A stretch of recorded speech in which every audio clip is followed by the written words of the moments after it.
Okay, great. Hey everybody, my name is Christina Kraft and welcome to for the free webinar for Harsh Sun, How to Take Better Photos.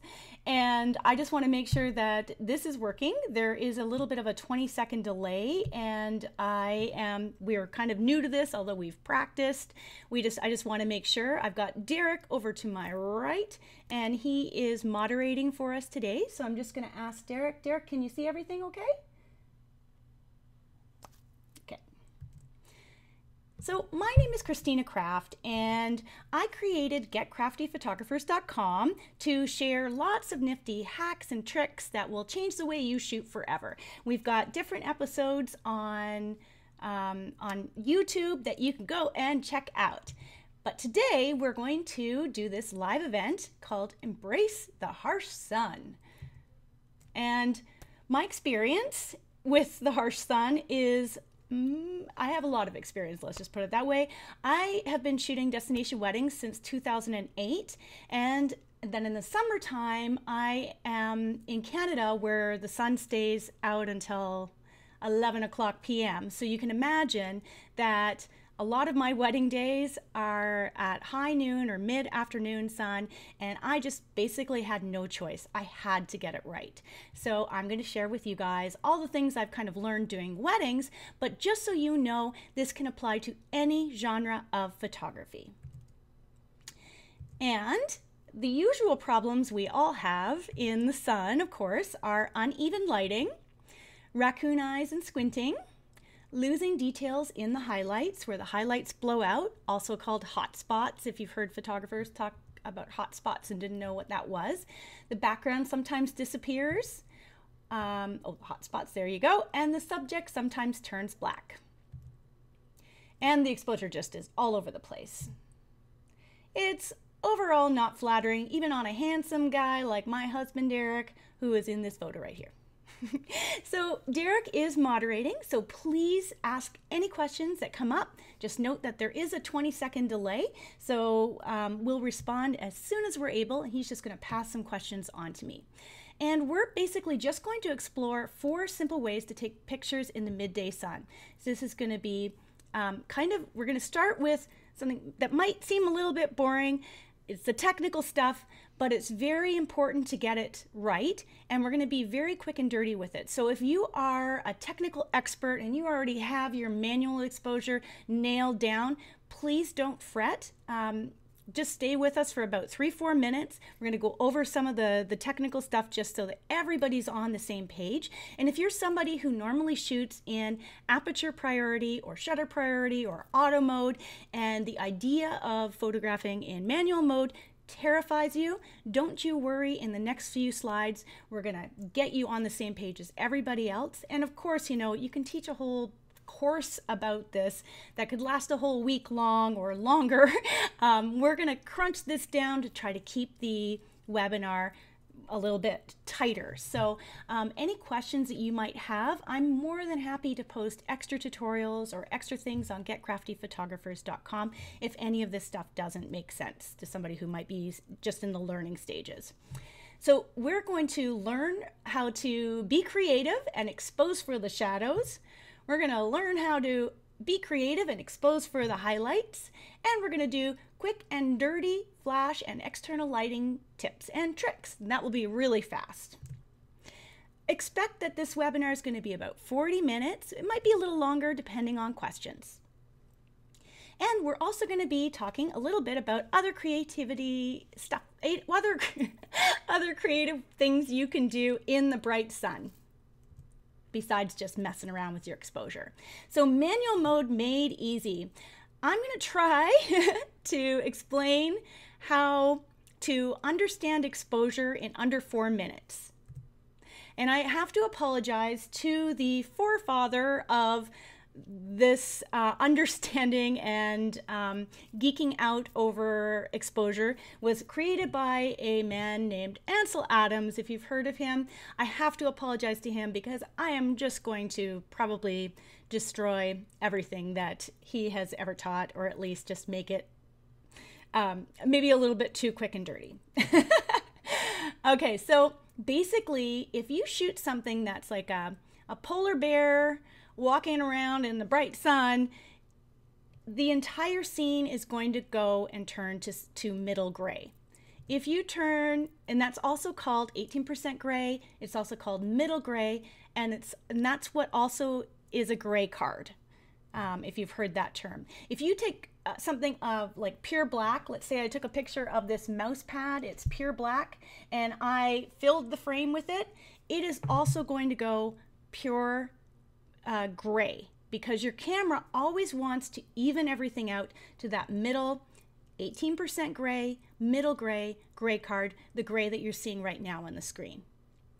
And something that you need to know in intense light, and we're talking at midday sun. I should say that I also just kind of want to back up and tell you how I structured this presentation. And I just wanted to say that when I went around searching on YouTube and searching for other workshops or tutorials about shooting in the bright sun, a lot of them kind of, I think, had a little bit of a cop-out. They would put people into the shade, and I would like to assume we don't have a lot of shade to work with. This workshop is going to be about shooting out in the open sun. You've got no choice. You're stuck there. You're on a golf course in the middle of June 21st at 2 p.m. in the afternoon, full midday sun, okay? So in this kind of a situation, your camera is only going to be able to see 5 tonal values, but your eye can see into the shadows, it can see into the highlights. So these are called stops, and basically each one of these tonal values is called a stop. So if you aren't familiar with what a stop is, that's all a stop means, is that you're adjusting your exposure to either be this middle gray or to adjust over to make your scene brighter or to make your scene darker. And you basically need to tell your camera what is white or what is black. Your camera is just going to assume that it's going to take all the black and all the light objects, it's going to mish it all together, and your trees and your flowers and whatever you're taking, it's going to basically middle gray it all, and that's why your exposures sometimes don't turn out.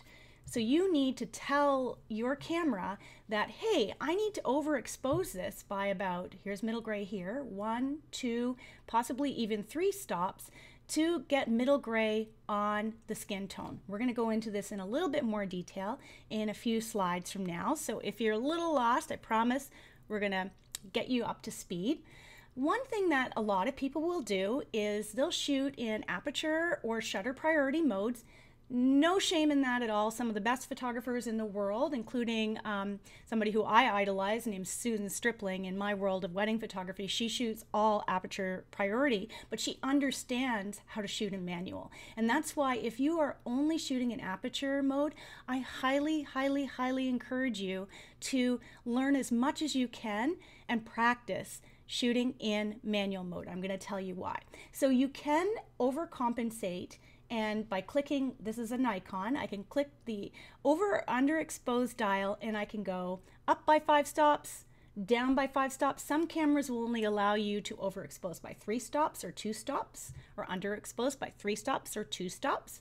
But usually they're in a full bright sunny day, it's usually about a 4 to 5 stop difference between the shadows and the highlights in the midday full sun. But here's the problem if you shoot in aperture or shutter priority. Now, if you're like me, a lot of us like to, we focus. So I focused on the subject. Let's pretend I'm in aperture priority mode, right? I focus and then I recompose. So I've moved my camera over, and now all of a sudden, instead of metering for my subject, it's metering for the sky. And that's where you can get really, really tripped up on this kind of thing.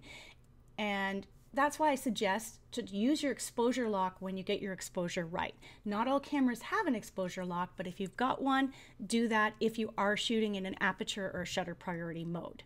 But the superior way to capturing is in manual mode, because there's absolutely no guessing. And basically, just to water it all down, all you're doing is you are adjusting your shutter your aperture, and your ISO so that they meter in the middle right here, okay? If I see this over here, it's telling me that I'm overexposed. If I see this little over here on the minus side, it's underexposed by 1, 2, 3 stops, okay? This is perfectly exposed and this is overexposed by almost 3 stops.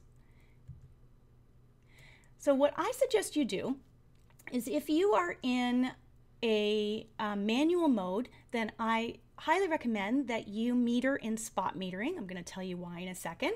And if you are in any of those P, TV, S, or A modes on your camera, or even auto mode, I suggest you do matrix metering, which are going to evaluate the whole scene, and then you can under or overexpose. I also highly recommend, especially if you're shooting in the bright sun, if you're normally a JPEG shooter, I would say in the bright sun, shoot in RAW, because you're going to be able to, even though your camera can only see 5 stops of light, you can rescue some of the details out of your shadows and your highlights if you shoot in RAW. RAW will actually record a lot more, high definition information in there.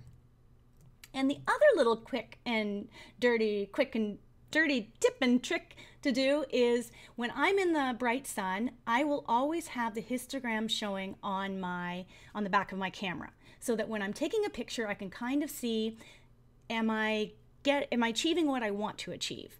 And all you need to know about a histogram, it's not complicated at all, is that these are your highlights and your shadows, and this is your middle. So highlights are over here on the right, your shadows are over here on the left, and the middle stuff, the middle gray, is over here. So this is telling me that my leaves in this scene are lining up somewhere in the middle, and I've got a few highlights over here.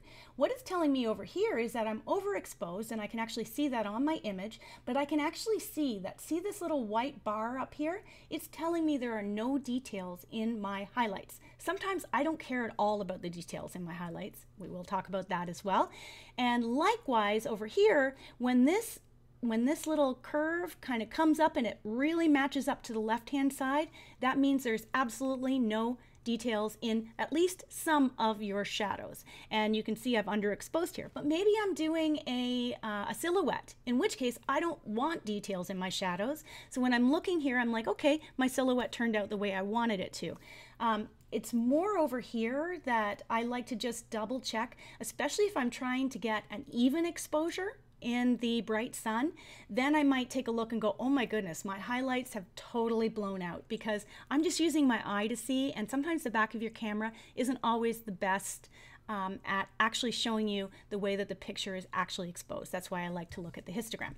So we're going to get right into working this and getting a little bit more creative with this. We're going to start with exposing for the shadows, and this works best with backlighting. Now, the number one thing I wanted to say is that if I have light behind my head, if I'm the subject, I always like to keep my subject 100% where there's a shadow on their face. It's kind of hard when the sun is coming down this way. So you want to have the sun and everything directly behind the person's head or coming up here, but where the shadow is 100% here. You don't want any hot spots on the face. So what I do to expose for this, it's just a real easy, quick and dirty thing. I learned this when I was in photography school. My photography teacher, Mitch Stringer, taught us this. It's always stuck in my brain, and it works like a charm. All I do is I will actually look for something that's that middle gray. Usually pavement works.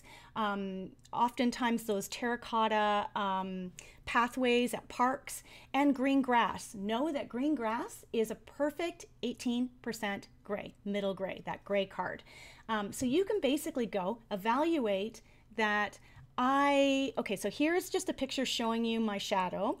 And what I do is I'll actually zoom in and fill the entire frame in that shadow, figure out, dial my exposure until I get it just right in the middle here in this shadow. Then I keep it, I leave it alone, I back it up. If you're doing something in one of those priority modes, I would suggest you lock your exposure and you leave it alone, because otherwise when you bring your camera back up, it's gonna start to go, this isn't right, this isn't right, but you're going to leave it alone because you know it's right. And if you're in manual mode, you just leave it at 1/60th of a second, 3.2, or whatever the heck your camera tells you to. My camera told me that it lined up in the middle. I wanted to be at 2.8 ISO 50, and I just moved my shutter speed to 500th of a second, which metered it right in the middle. And then I got my exposure just right. And that's how I took a picture like this. This I took just for workshops, and it's straight out of the camera, and it just shows you that you can pretty much get a perfect exposure every time. If you just look for something, green grass is a perfect 18% gray. Always know that. So if you've cast a shadow into it and your subject has a shadow on their face, then you know that it's going to match up. The other thing to note is that the inside of your camera bag is also 18% gray. So if you're ever trying to look for like a reference point, like what other kind of tonal value is 18% gray? Well, just take a look at your camera bag. Maybe even put your camera bag into the light you want to shoot in. And that's basically how I took this picture. Now, I am not bothered at all by the fact that there's no details in the highlights here. All I care about is my subject's face. And you know, it's a fine art kind of look and feel to it, and it was my choice to do that, and you know, I just made an artistic choice. Now, yes, some of your subjects might get upset that the background isn't going to appear, and we are going to talk about that when we talk about using your flash. But for now, we're just talking about exposing for the shadows. So the quick and dirty manual mode hack I'd just like to tell you is when you're outside, all you have to do is you set your aperture like I did. I always know I want to be around 2.8, 3.2, something like that. Unless I'm doing a big group portrait, in which case I'm f8, or a landscape, in which case I'd be f8, f16. And then I have my ISO, because it's going to be the same. It's bright sun. Your ISO is going to be 50 or 100 or whatever it is. And then you're only going to adjust your shutter. That's all you have to do. Really easy, right? The other thing is if you're inside, then of course this changes a little bit. Then I set the shutter, because I don't like to have shaky camera syndrome, you know, where if you shoot under 60th of a second, you're going to get handshake. So I set my shutter and my aperture, and I only move my ISO. That's the only thing that I'll adjust to get my meter in the middle. So I'm just going to show you a couple of examples. Now this is an obvious accident. I took a picture, didn't have the right setting, but it kind of gives you an idea of what all of our photos look like when we're learning photography, and we're like, it's backlit, everybody's black, I don't understand. And by simply doing that trick where I meter into the shadows that are cast by my subject, this is straight out of the camera, no retouching at all. It's a 4.5 stop difference between this picture and this picture, where there's no details at all in the shadows, and now that I've exposed for the shadows, there are details in the shadows. And by exposing for the shadows, what I mean is I metered into that little block of shadow. And we got a question. Sorry, Wendy Furlan has a question. So Hi, Wendy. When you expose on the grass or ground or camera bag, and then do you recompose to get your subject in focus? Yes, I recompose to get my subject in focus. So I set my what I'm going to do the exposure as. I usually do it in manual mode, although I'll explain when I do it in aperture mode in a little bit. But if you're in a manual mode, then yes, you just leave it alone. Then you bring your camera back up, and then you focus on your subject, and you do all your focusing after. Any other questions? And then this is the same picture that has been edited. So here's straight out of the camera, before, after, a little bit of editing. And the same technique was done for this picture and many others. I pulled this picture out because I just want to show you the little halo effect that happens. I love this effect. Notice how they're all in the shadows. This is like high noon sun, man, on a bright sunny day, sometime around this time a few years ago at Julia's wedding. And I just love the highlights that get created, these little halo lighting that gets created on the top of people's heads. I think it actually looks really pretty. Now the mountains have disappeared, and sometimes your subjects, like I said, are going to want to see those mountains in the picture, and we will get to that. Now, let's say you are in some open shade and you've got your subjects all set up and it's still bright sun, as you can see, and it's created a little bit of a hot spot right here. You notice this? So her face is in the shadow, his face is in the shadow. It really doesn't bother me when things get too hot, because I can always fill that in with Lightroom, and I've got some Lightroom hacks as a tutorial video on Get Crafty Photographers if you ever want to go and check those out. But here's just me readjusting and making him come a little closer to her so he could cast a little bit more of a shadow on her. So see, hot spot disappears. There's still some hot spots in the background, but who cares, right? This is for art. Hot spots for art. So I just want to show you one of the problems that can happen, and that is with gorgeous, handsome, sexy, bald men. So here's another picture of my handsome husband, Derek. I did this trick on him, and this was full on sun. You can see actually like that sun is right over top of him, and you can see that his handsome bald head has disappeared into the sun. The same thing might happen with somebody with really white blonde hair as well. Somebody's got dark hair, you pretty much have nothing to worry about. Here it is where I basically just moved my shutter speed to allow less light into the camera, and it helped a little bit. And I would say that I probably could have even done this a little bit more to get it straight out of the camera. And then you will have to, unfortunately, fix it in Lightroom if you've got the face a little bit too dark, right? But you kind of, especially for important family portraits or things like that, you don't want to be blowing out the top of a sexy, hot, bald man's head. So now we're going to talk about exposing for the highlights. And this is an example of some window light coming in a room. Now, I said that we were going to be doing stuff out in the open, but this is just a little teaching slide that I like to give people because it shows exactly what I mean. So my best friend Eunice Montenegro and I used to be in business together, and this is like our second season or something like that. And we had, so she went out and she was photographing this bride, and there was window light coming in, and there is that nice 5-stop difference between the light here and the light here. And what happened was her second photographer, who also went to photography school with us and knows all this stuff, she was like, I don't understand why Eunice has put the bride there. I don't get it at all. But what Eunice was doing was she was manipulating it and taking it to her advantage and allowing the shadows to go pitch black. And the face here, instead of being pure white, like if I were to look at that meter reading thing here, it would probably, this is like kind of almost 18% gray right there. Or sorry, it's 18% grayed the scene. But here, now her face, the hot spots on her face, right here and even right here, have now filled in more detail, okay? And we've allowed the shadows to go black, and this is an awesome trick you can do outside as well in the full bright sun. So here we are in the full bright sun, and when I was taking this picture, I mean, it's fine, the dress is a little bit blown out. And again, this is like, I think the second season we were shooting weddings, and we were still kind of learning our craft at the time. And you can see that there's a lot of highlights on her face. And I noticed, oh my goodness, this is really like blown out just on the one side. So here it is straight out of camera, just maybe about 4 stops different.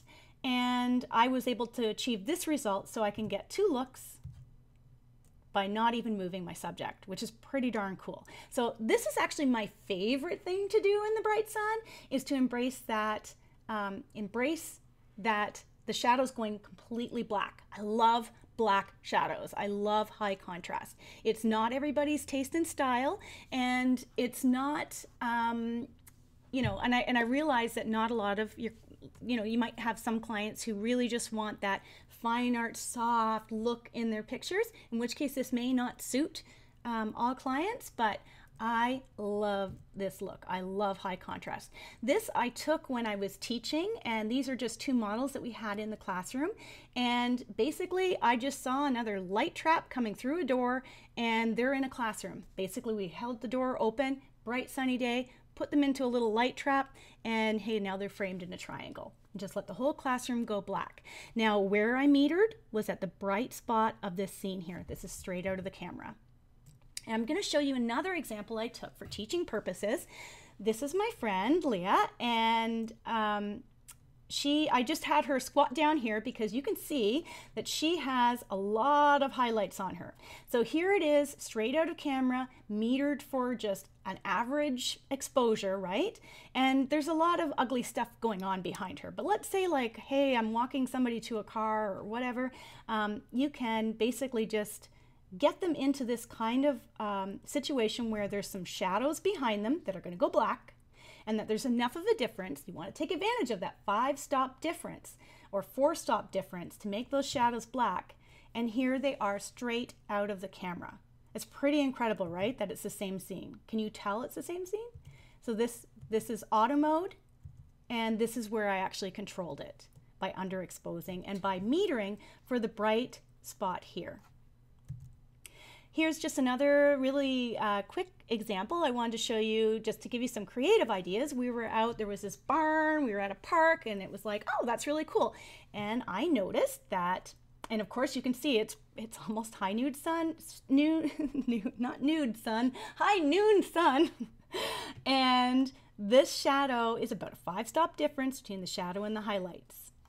So what I did was I moved my bride and groom to this corner over here, and I went around to the outside of the barn, and this is what I captured.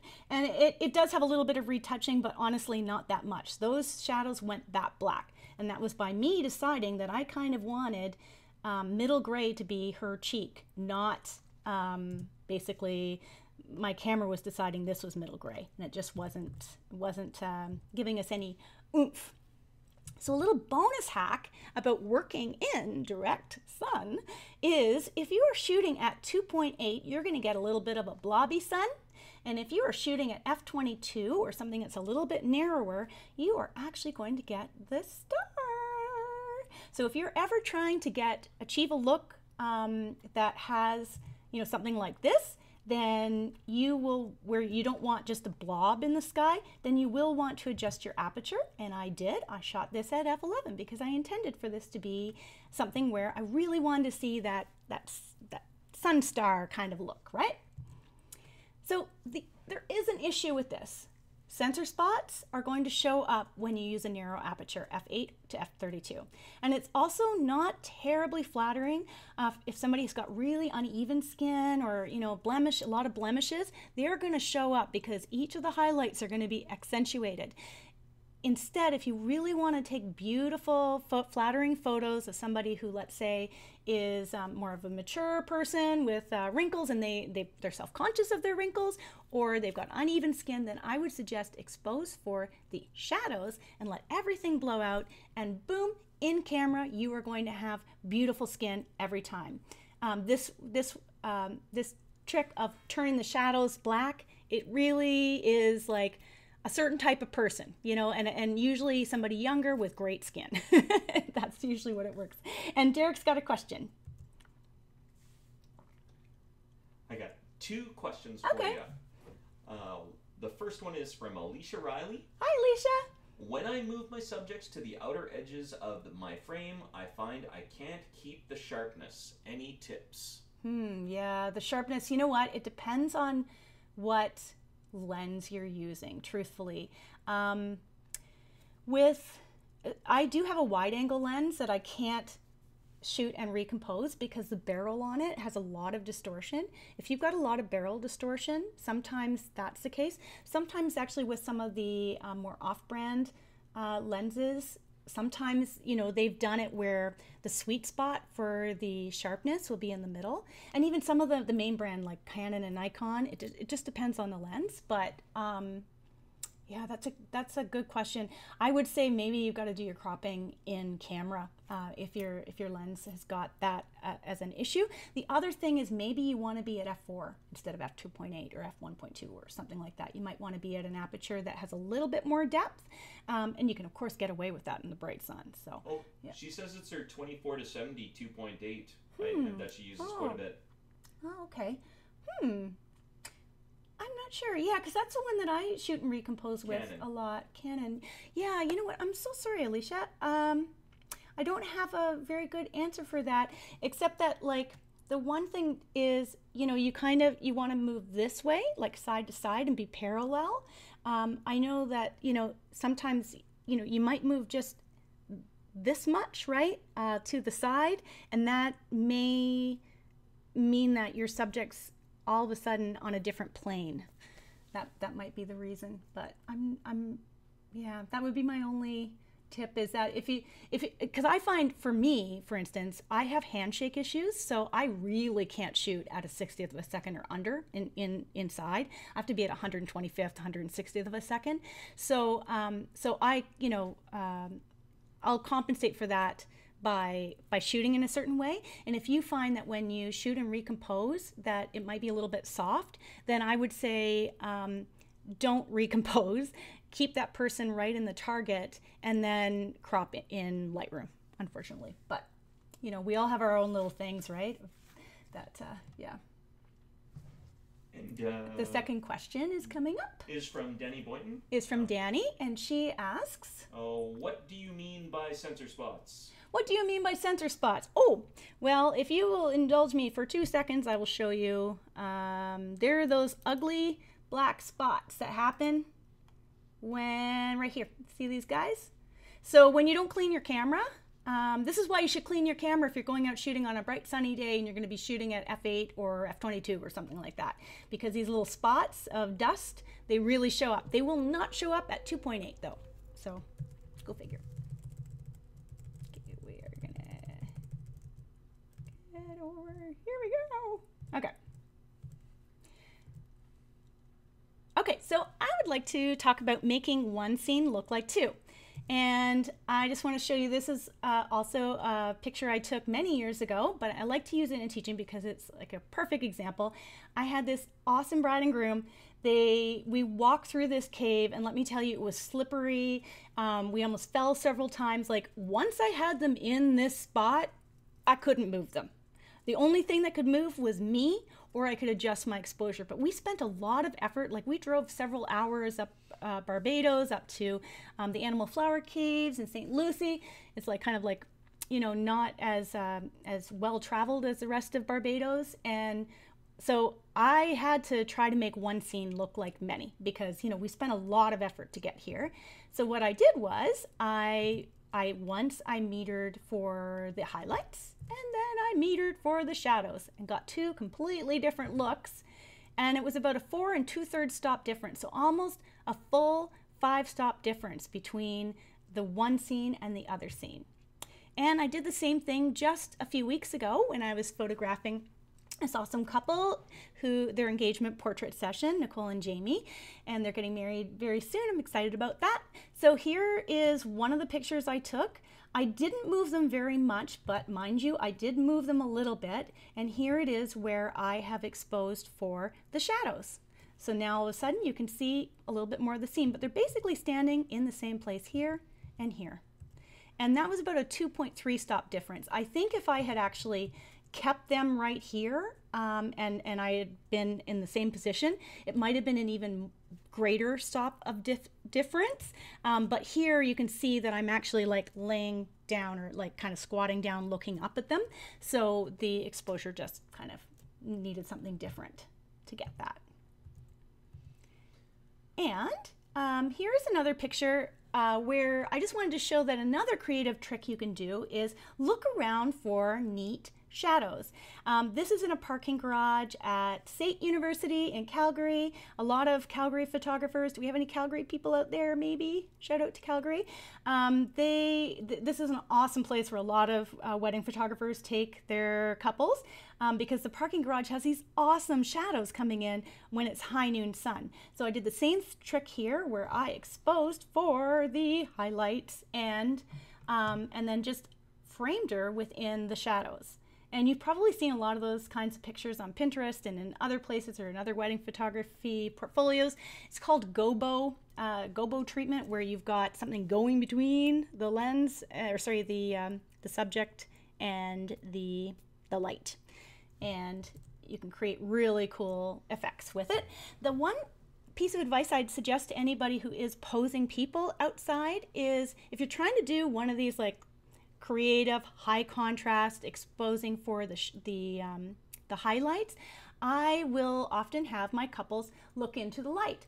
But because that's kind of hard to do. You know, you don't want to kill them or make them not be able to see for the rest of the day. So I will tell them, you know, gently relax your eyes. We're going to make this an artistic picture. This isn't the kind of picture that her, you know, like isn't going to go in the frame with the, you know, top of the head, typical wedding picture, right? This is something more for artwork for somebody's wall, and it's more artistic. So I think it's perfectly acceptable to tell somebody to close their eyes and look toward the light, and then that way they're not blinded. And are you bothered by the fact that her eyes are shut? No, because it's a fashion picture and it doesn't matter.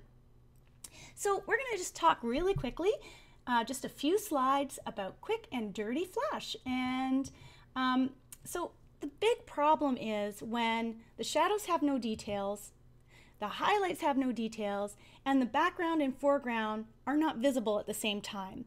All the examples I've showed you have been deciding that I'm going to either let the highlights blow out or the shadows have no detail, which is called block shadows. If you've ever heard that term, that's what that means. Block shadows have no details.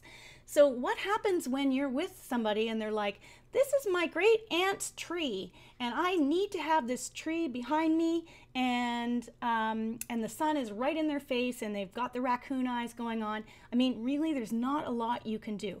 I have to tell you that I personally, because I shoot weddings, and my style of shooting is more like I'm walking around with people, and we're stopping, we're chatting, we're moving, we're here to here to here. I don't often have an assistant. I do sometimes have a second photographer, and I, you know, could get them to hold an off-camera flash. That I'll do sometimes, but I really don't have room in my camera bag because I've got so much other stuff on a wedding day, and I don't often, especially for like say an engagement portrait session, I often don't have an assistant to hold a reflector. A reflector can definitely help. A lot of people love to use reflectors. If you are doing something where you can slow down enough to use a reflector, absolutely use a reflector. It will work better than this trick I'm going to show you. But when you're me and you're walking around, you're doing things quick and dirty, and they say, oh my gosh, this is the cabin where he proposed to me, can you take a picture of me here? And you're stuck with the light that you've got, the best thing to do is use your flash, unfortunately. I don't like to use my flash on camera outside very often, but I will do it in this one situation. And here we've got a very handsome man named Derek again. This is without using the flash. So this is no flash. And then all I do is I have my flash on TTL mode. Of course, it's worth learning how to use your flash in manual mode, but I like to use my flash just in TTL mode. Again, quick and dirty. I have got too much other stuff to think about. I want to be creative. I want to free my mind for creativity. I don't want to be doing math, right, on a wedding day. So what I do is usually I will dial it down. You can use the little setting button on most Canon, Nikon, and most off-market flashes, which I've got off-market flash system. And you can actually make it go down by 1 stop, 2 stops, or even 3 stops, or up by 1, 2, or 3 stops to compensate. And I'm just going to show you. So there's TTL normal. I actually used a softbox on my flash, pointed it straight at Derek. Only do this outside. Do not do this ever, ever, ever with somebody against a wall because you're going to cast an awful shadow. I will do a tutorial about using flash inside, but for now we're just talking about outside. There it is where I compensate it by minus a stop, and you can see it's just a little bit better light, right, on him, because over here he's just a little overblown. Over here he's just about right. There's still some hot spots on his face that I might fix. And then here he is, no flash, and here he is with that TTL -1 stop. And that's pretty much, it's not perfect. It's gonna not look good. And I will actually tell my subjects straight off, listen, the sunlight here, it's not working so great to get, your grandma's tree in behind you that's special to you, that you absolutely have to have you showing up and the tree showing up. So what I'm going to take this as a snapshot, and I'll tell them that this is like a snapshot worthy picture. I may also, of course, try to play around and be creative and make sure I get that barn in, but if they're just looking for the kind of snapshot thing, I'll bring out my flash, and that's pretty much what I got to do, right? So I do want you to be mindful that flash sync speeds are usually on some flashes are only a 60th of a second, or some cameras. On some cameras it's 250th of a second. That means that if you're going to use your flash, you have to be at a 60th of a second or under, or 250th of a second or under, which means you got to dial up that aperture and you've got to prioritize more around your shutter setting. And I understand there is another question, so I'm going to find out what that is. Derek? Hi. Sorry, I got you in my ear. Alicia Riley wants to know, what staple gear do you carry on a wedding day? Oh yeah. You know what, Alicia? I think what I'll do is I will write all that down and I'll put it on Get Crafty Photographers. How about that? Because I got a lot of stuff, and yeah. But I bring 2 cameras. I've got some backup primes, and then I'm more of a zoom shooter, so I really like the 24-70 and the 70-200. And those pretty much stay on my cameras at all times. And then I've got a bunch of primes in case anything ever happens to in different focal lengths, just in case anything happens. And then I also have like a whole whack of flashes for the reception. So that's why my camera bag's usually pretty loaded. And I also have doodads and baubles, which I will get into in a second as well. So yeah, so you really want to make sure, like on my Nikon, my flash sync speed is 250th of a second. So I've got to make sure that I've dialed down my shutter to 250th of a second, and then I determine the rest after that. Just to talk about a few other creative ideas that we have already explored on Get Crafty Photographers. If you're interested in seeing some tutorial videos, check out episode 9, How to Rock Window Reflections, because one of the best times of day to do window reflection shots is during the bright sun. And that's where, in this picture in particular, I have, so I am looking through a room and there's 2 layers of windows going on between me and the subject. So I'm actually looking in a room, and on the other side of the room there's a door that goes to the outside. And on the outside is my couple, and I'm way over through 2 window panes. So what's happening is it almost looks like a double exposure, where what's in behind me is being reflected onto the window, and because they're a perfect silhouette, and of course I have exposed for the highlights. I probably could have done a little bit of a better job than this, but this is straight out of the camera. It's fixable in Lightroom, and then the trees have all lined up to go right into their silhouette. So that's how that one was done. And if you go back to episode 9, you'll find out a lot more about window reflections and how best to manipulate windows on bright sunny days. The other one that I'd like to talk about, this is Derek's picture. He's a very good photographer as well. I love his work. Is go over and check out episode 7, Bokeh with dollar store objects, because the bokeh creating techniques using dollar store and everyday objects looks best when there's backlighting. And another episode that you might be interested in is the kaleidoscope glasses, which also look really cool in full sun when you silhouette people. And last but not least, episode 2, if I find that my background just isn't working and I'm like, and let's say I'm stuck in one position where I can't move and the people can't move and stuff like that, that's when I start getting out my reflective objects, and I've got a whole episode devoted to using reflective objects. In this picture here, I have used a prism to reflect some of the background onto my subject. So this is going to conclude the harsh sun webinar tutorial, Get Crafty Hacks. I just wanted to say we are so excited that you came and participated. I'm so happy to see that people were asking questions and everything. We are growing our community. We're basically keeping our costs down because we know photography is a money pit for photographers. So this is not a sales pitch to try to get you to buy anything. For a change, right? You watched a webinar and somebody's not trying to sell you something. The only thing that is that if you really like this, we would love to have your subscriptions, because what we're hoping to do is basically build a really robust blog and YouTube channel where we can get fund ourselves by advertising. And to do that, we just need a big community of people subscribing. So if you like the content, we love your subscriptions and your likes and your comments and your feedback and all that good stuff. You can come over to our Facebook group to Get Crafty Photographers, and I will be sharing articles and things like that, as well as the YouTube channel, Get Crafty Photographers on YouTube. Go over there and subscribe if you haven't already. You can find me on Instagram at Christina M for Marie Craft, Christina M Craft. And on Instagram, if you've taken a cool photo, it could be of anything. I love looking at people's creative stuff, whether it was something that you learned in a tutorial or you're just really proud of something creative. Please hashtag getcraftyphotographers.com. Starting this summer, we are going to start featuring your work on our newly designed website. Yay! So we would love to see your stuff. So please hashtag on Instagram.